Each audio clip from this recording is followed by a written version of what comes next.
Chapter 19, The Elephant's Foot. It was hot outside, and I'd been doing drugs the entire day. It was only 2 in the afternoon. I still had 4 hours until I planned to meet Dan at his workplace. As I approached the Lansing area, I needed gasoline and something cold to drink. I pulled off the interstate to a surface street. There was a gas station just beyond the exit. I pulled in.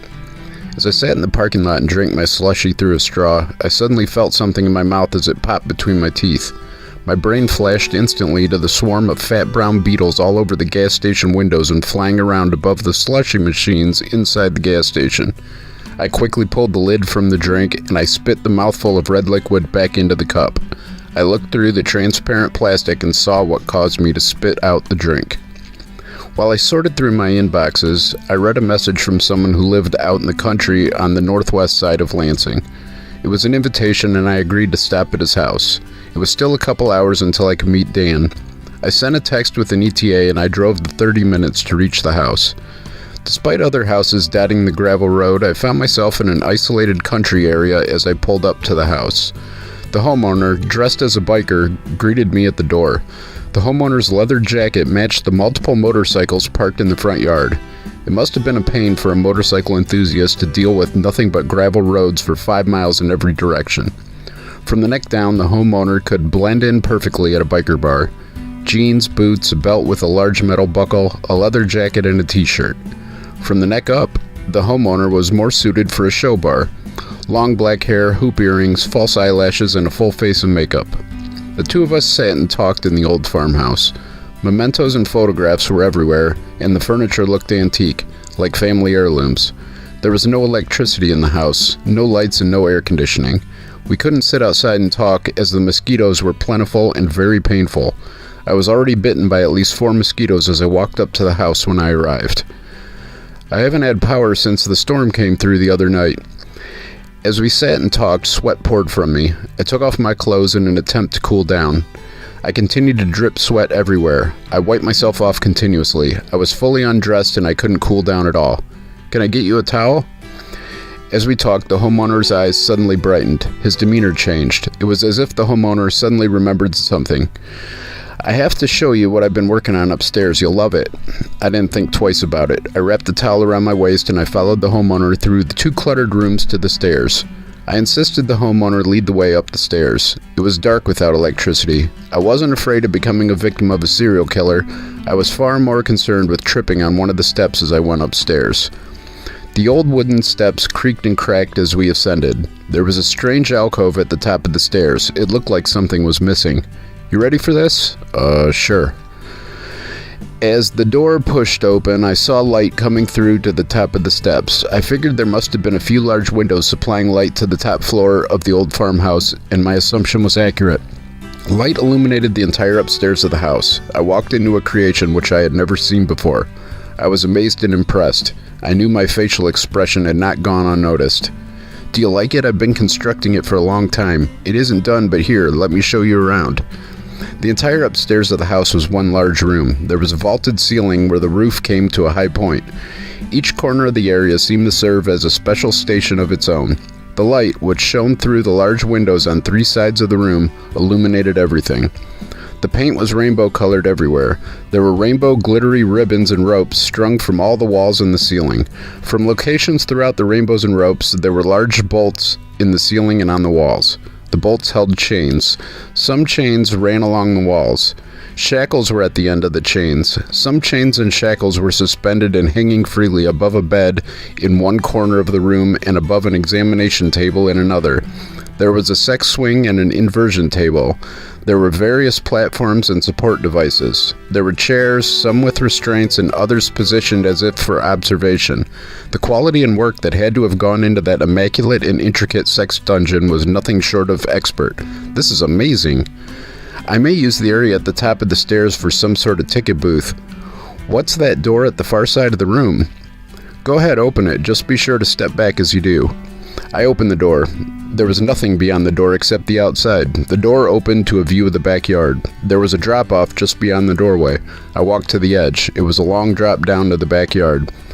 "I'm not sure what I'm going to do with that door, but it has potential." The homeowner bought that specific house with the intentions of turning the upstairs into a private sex club for fetish seekers. Construction was almost complete. I was told of a few other items which were still needed to finish out the project. 2 more sex swings to match the one already suspended in one corner of the room, more whips, more leather, alcohol to stock the bar next to the door to oblivion. I sensed the pride the homeowner felt with each item and section of the room I was shown. Can I video a tour of this place? Absolutely. This is incredible. I've never seen anything like it. Thank you for showing me this. I sincerely meant every word. I was genuinely blown away. The entire top floor of the house had been turned into a functional work of art. A vision had come together, and what had materialized was the dream of someone capable of making that dream a reality. The two of us went back downstairs to the living room when the tour concluded. Though I was impressed, I was far too overheated to try out any of the equipment. I stood naked in the living room as the homeowner sat in front of me on the couch. I remained standing there without pants as I put my shirt and backpack on my unclothed body. As I stepped into my pants, I held them up around my waist. I stood there a bit longer so the homeowner could keep going for a few more minutes. I then stepped back and zipped up. It was 6 o'clock. I was still pouring sweat from everywhere. You can stay for dinner if you want. Thank you, but I gotta go. Thanks again for showing me that upstairs. I'm impressed. I walked out to the mosquitoes and made my way to my car. It was hot outside, but there was a breeze. I was still dripping sweat as I pulled from the driveway to the gravel road. I sorted out my supplies and I did a large hot rail while I drove down the gravel road. Everyone's leaving now. Pull around to the back at 6:15. I'll open up one of the doors. I stopped at a fast food restaurant at 6 o'clock that evening. The restaurant was on the service road in front of the dealership. I sat in the parking lot of the restaurant and ate my food. At 6:15, I drove from the parking lot to the back of the dealership. Dan was standing inside the overhead door. I could see him as I pulled up. I saw Dan hit the button to open the door. He marshaled me into the service bay as I inched my car through the doorway. I turned off my car and stepped out into the service garage. For the next 3 weeks, I met Dan at the dealership after the rest of the employees went home each evening. Dan worked on my car audio system. I helped on occasion. We did drugs the entire time. On the evenings when the car audio work dragged late into the night, Dan and I stayed in hotel rooms close to Dan's work. On the days when I was still up to drive, I would leave for Kevin's mom's house to continue my nights over there. As time ticked away, I knew that Kevin had planned to get sober. I had a talk with him about his future plans. That conversation led to Kevin's last night of partying. He and I agreed to stay in touch, but we decided that hanging out was not going to be a possibility. I respected Kevin, and I gave him the space he required to be sober and get his life on track. During those 3 weeks, I also had a conversation with Jane about the room I rented from her. So I met a lady in upstate New York. Once my car stereo's done, I'm moving there. I rented a moving van and I emptied out my bedroom at Jane's house. I took all my belongings to my storage unit where the rest of my items from my old house were in storage. Jane said goodbye to me. She also mentioned something which I found peculiar. I know you're going to New York, but I just have a weird feeling that life has something more for you down south. What Jane said to me that day somehow made perfect sense. I looked Jane in her eyes before I walked out the door. I spoke a final thought. I think you may be right. It was Sunday when I drove through Lansing, Michigan. The storm clouds accumulated in the sky. The roads were void of traffic. I pulled into the dealership in the late morning. Dan and I got to work. There wasn't much left that needed to be done. I hoped to be on the road to New York by 4 o'clock that afternoon. The rain hit and Dan shut the door to the shop. We remained inside the car dealership until the storm passed. It was 4:15 when I hit the road to New York. I was excited for the new adventure. I anticipated my first physical interaction with a woman I knew online for 2 months. I was happy to finally take another step away from any kind of normal stationary life in the Midwest. I felt as close to alive as I had in a long time.